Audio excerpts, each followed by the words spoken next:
반갑습니다. 널스맨입니다. 지금부터 저희 널스맨이 알려주는 것이 아닌 현재 군 복무 중인 지인을 초대하여서 한 번의 의무병을 합격하게 된 비결, 언제 간호학과에서 군대로 지원하기 적절한지, 현재 군 생활은 어떤지에 대해서 물어보도록 하겠습니다. 역시 군인의 생활은 참 빠릅니다. 저 같은 경우에는 지금 방학이기 때문에 한 오후 2시쯤에 일어나서 천천히 생활을 시작하는 반면에, 지금 이 군인 지인분께서는 아침 일찍 일어나서 지금 오후 1시 그쯤밖에 안 됐지만은 저희 집에 도착해 있는 상태였습니다.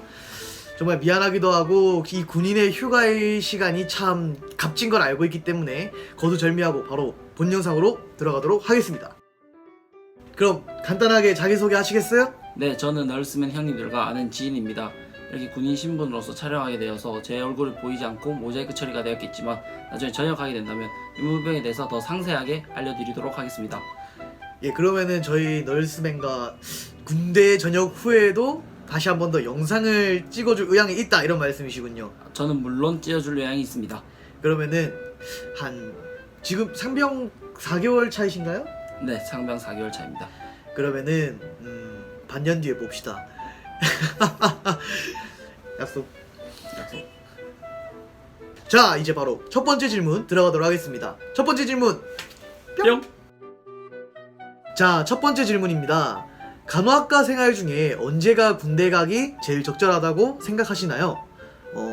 저 같은 경우에는 실습 전에 군대를 다녀오고 병원 실습을 나가는 게 가장 좋다고 생각을 해서 그렇게 했었거든요. 어떻게 생각하시나요? 저 같은 경우는 이 군대라는 게 참 안 갈 수도 없고 꼭 가야만 하는 국방의 의무이기 때문에 어쩔 수가 없는데, 그리고 저 같은 경우에는 이제 반개월 하는 것보다는 한 학기 1년을 다 끝내놓고 갔다 오는 게 가장 좋다고 생각합니다. 제 친구 같은 경우 한 학기를 끝내고 가다 보니 이제 2학기 때부터 친구들과 가장 친해지는데, 한 학기만 하고 가다 보니 조금 이제 친구들과 좀 동떨어지고 집에만 있는 경우가 많다 보니까, 하지만 또 그렇다고 자랑인 것도 아니지만 저는 휴가 나올 때마다 친구들도 자주 만나고 있기 때문에 저는 1년 하고 빠르게 군대를 갔다 오는 게 가장 좋다고 생각합니다. 그렇죠. 아무래도 이제 한 학기만에 친구를 사귀고 간다는 것도 솔직히 좀 무리예요, 제가 봤을 때. 1년 정도 좀 진득하게 친구 만나고 이제 군대에 가서도 원활한 교우관계 쌓는 게 좋다고도 생각합니다. 예, 좀 다르게 생각했지만 결론적으로는 1학년이 끝난 다음에 가는 게 비교적 좋다라고 결론 내릴 수 있겠네요. 네, 그러면 두 번째 질문 보도록 하겠습니다. 뿅. 네, 두 번째 질문입니다. 의무병을 한 번에 붙은 비결이 있으신가요? 제 주변에 옛날에 보면은 의무병을 신청을 하다가 결국에는 이제 군대에 가야 될 적절한 시기를 놓치고 계속 떨어져서 원치 않은 타 병과를 지원을 해서 가는 경우가 정말 많았습니다. 요즘에는 이런 말도 있지 않습니까? 대학교처럼 경쟁률이 너무 세서 군대라고. 이 뭔 개소리야! 제 주변에 간호학과 친구인데도 의무병가를 붙지 못해서 못 가는 경우가 정말 많습니다. 저희 부대 안에서도 얘기하다 보면은 간호학과인데 운전병으로 온다거나 갑자기 이상한 무전병으로 온다거나 그런 경우가 정말 많은데, 제 아는 지인이 간호 의무병가를 5번 넣었는데 5번 다 떨어져서 복학 시기를 맞추지 못해 결국 1년을 더 쉬어야 되는 경우까지도 생기게 됩니다. 그렇다 보니까 아무래도 일단은 간호 의무병가를 오는 게 운도 따라야겠지만 아무래도 가장 중요한 요인이 봉사 시간이 필요하지 않나. 그리고 이제 출석 시간도 중요하고, 이제 이 관건으로 인해서 붙거나 잘리거나 둘 중 하나인데, 또 이제 감점 요인으로서는 문신이 있으면 군대 같은 경우에는 아직 자해로 들어가기 때문에 문신이 있으면 간점 요인과 또 폭력과 같은 전과가 있게 된다면 간점 요인으로 해서 떨어질 확률이 가장 높습니다. 감점 요인도 있네요. 그래서 플러스 요인만 생각을 했지 이 감점 요인은 저도 참 처음 생각해보는 것 같습니다. 문신이 자해로 들어간다는 점 알고 계세요? 자, 세 번째 질문 시작하도록 하겠습니다. 뿅! 이거는 개인적으로 저도 모르는 부분이에요. 저 같은 경우에도 의무병을 안 다녀와서 알 수 있는 방법이 없더라고요. 그래서 제가 개인적으로 질문에 넣어보았습니다. 입영부터 병장까지 보신 그대로 어떤 업무를 하고 어떻게 생활을 하는지 짧고 명료하게 말씀 한번 가능할까요? 이제 이번 연도부터 18개월로 줄게 되면서 이등병이 2개월, 일병이 6개월, 상병이 6개월, 병장이 4개월입니다. 이렇게 되다 보면 이제 의무병들은 논산으로 수료하고 바로 자대로 가는 것이 아닌 의무학교라는 곳을 가게 됩니다. 그렇다 보니 이제 논산에서 5주, 그리고 의무학교에서 4주를 하게 되면은 의무병에서는 거의 입영 생활이 거의 없다고 보시면 됩니다. 아 그러네요. 의무학교에서 4주, 4주, 논산에서 5주, 총 9주네요. 이병이 아까 2개월이라 했으니까 2개월이면 8주죠. 8주. 와 그러면은 이제 전입을 가게 되면은 이제 자대 배치를 받게 되면은 무조건 일병 신병을 받게 되는 거네요. 그렇죠. 생소하게도 일병 신병을 받게 되는 그런 경우가 이제 생깁니다. 이제 여기서부터 한 98년생부터는 에? 이러면서 고개를 좀 갸우뚱할 수 있겠네요. 그리고 일병 때는 이제 아무래도 이병 때 생활이 없다 보니까 일병 때는 이제 적응하기 시작하면서 의무학교에서 배운 걸 사용하게 되는데, 하지만 의무학교랑 야전에 있는 저희 부대랑은 많이 다르기 때문에 의무실에 적응하면서 해야 하는 일, 약품 수량 체크라든지 상처 드레싱이라든지를 하게 되는 시기입니다. 그러고 이제 그렇게 6개월이 지난 후 상병 때는 일병과 별 다르게 없이 진행되지만 이제 컴퓨터로 해야 하는 작업들을 또 있기 때문에 그 작업을 이제 선임에게 인수인계 받아서 공문을 쓴다거나 환자의 접수를 받아준다거나 환자가 누가 있으니 체크를 해야 된다거나 행정 업무도 주로 받게 됩니다. 이제 상병 때부터는 서 있는 시간보다는 앉아 있는 시간이 더 많지 않나라는 생각이 듭니다. 그리고 병장 때는 그냥 세상 돌아가는 거 보면서 놉니다. 병장 뭐 할 거 없죠. 다들 알고 있을 것 같은데 병장은 놉니다. 놀아요. 항상 누워서 놉니다. 다음 질문 넘어가도록 하겠습니다. 하나 둘 셋. 뿅. 아까 이제 그 전 질문을 듣다가 제가 들은 부분인데 제가 놓친 부분이 하나 있더라고요. 의무학교라고 언급을 한번 하셨거든요.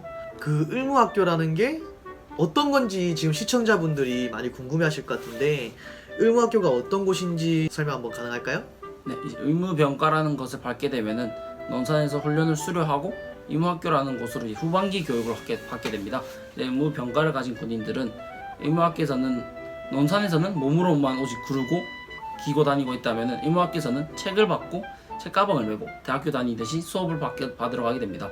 이제 의무학교에서는 뭐 가분호의 기본 지식과 붕대 감기, 그리고 인조 팔에다가 IV, 환자 응급처치와 후송 방법, 그리고 방역기 사용 방법, 정수기 수질 검사와 같은 예방 업무도 같이 배우게 됩니다. 훈련소보다는 편하고 PX도 있고 생활관마다 TV도 있고 공중전화기도 있기 때문에 훈련소보다는 훨씬 더 편한 의무학교 생활을 할 수 있습니다. 한마디로 조금 그 자대 가기 전에 오아시스 같은 약간 그런 살짝 지나갔다가 약간 좀 좋음을 느끼고 나가게 되는, 꿀 좀 넣어줬다가 다시 한 번 더 꿀을 뺏어가는 그런 곳이라고 보면 될 것 같습니다. 네, 이제부터는 의무병에 대한 것보다는 약간 군인에 대한 질문을 조금 해보도록 하겠습니다. 그 제일 많이 물어보는 것들이 제일 직설적인 질문들이 많아요. 질문, 언제가 제일 죽고 싶었는지. 여기서 나오는 죽고 싶다는 단어가 진짜로 막 죽고 그런 단어보다는 진짜 죽고 싶을 정도로 힘들다, 이 시기가 언제인지 궁금합니다.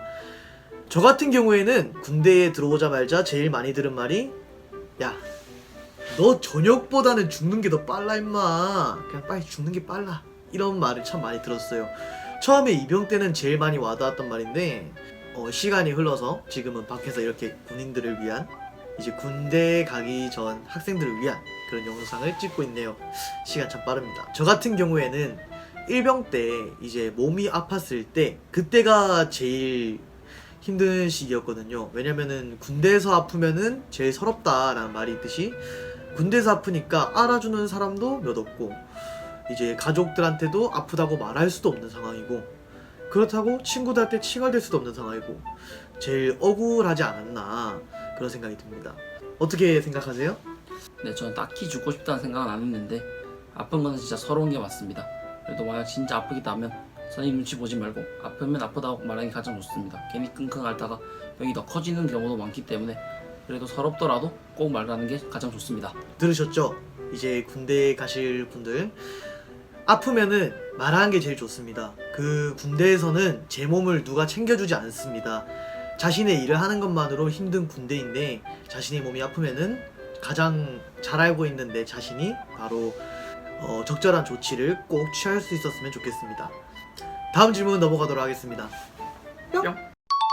이 군대 참 힘들다면 힘들지 않습니까? 그냥 뭐 어려운 걸 시키는 것보다는 그냥 고립되어 있다는 것. 내 친구도 없고 부모님도 없고 내 집이 없는 그런 고립된 공간에 있는 것인데, 유일하게 낙이 있었다면 어떤 낙이 있었는지. 저는 레드벨벳 신곡 뮤비 보는 게 제일 즐거웠습니다. 저는 이제 휴대폰이 사용되기 때문에 휴대폰으로 친구들 연락하는 게 가장 좋습니다. 자, 어느덧 마지막 질문입니다. 마지막으로 이제 군대 가는 친구들에게 혹시 조언해 주실 게 있으신지 한마디 정도 해주실 수 있나요?